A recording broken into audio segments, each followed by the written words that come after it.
কবিতাৰ শিৰোনাম নীৰৱতাৰ মাত। অস্তমিত সূৰ্য পশ্চিমৰ কোলাত শুই পৰিছে।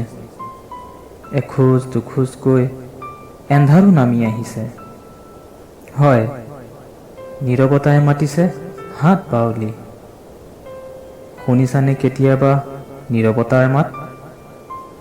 নিশাৰ গৰ্ভত যেন আৰু গভীৰ এই নীৰৱতা। বহু বন্ধ দুৱাৰৰ বাহিৰত ৰাতিৰ জিলিৰ শব্দত আৰু কিছু বাটৰুৱা কুকুৰৰ ভুক ভুকনিত ক্ৰমাৎ বাঢ়ি আহে এই নীৰৱতা। ষ্ট্ৰীট লাইটৰ পোহৰত বহু চগাৰ প্ৰীতি মিলন, যেন সিহঁতৰ সঁহাৰিয়েই নাই নীৰৱতাৰ প্ৰতি। তথাপিতো বহু নিসংগৰ সংগী, কিছুমানৰ আকৌ অন্তৰংগ বন্ধু এই নীৰৱতা। এটি স্পৰ্শ, এটি অনুভূতি, এটি আমেজ এই নীৰৱতা। মাথো প্ৰয়োজন উপলব্ধিৰ, যেতিয়া নীৰৱতাই মাতে হাত বাউলি।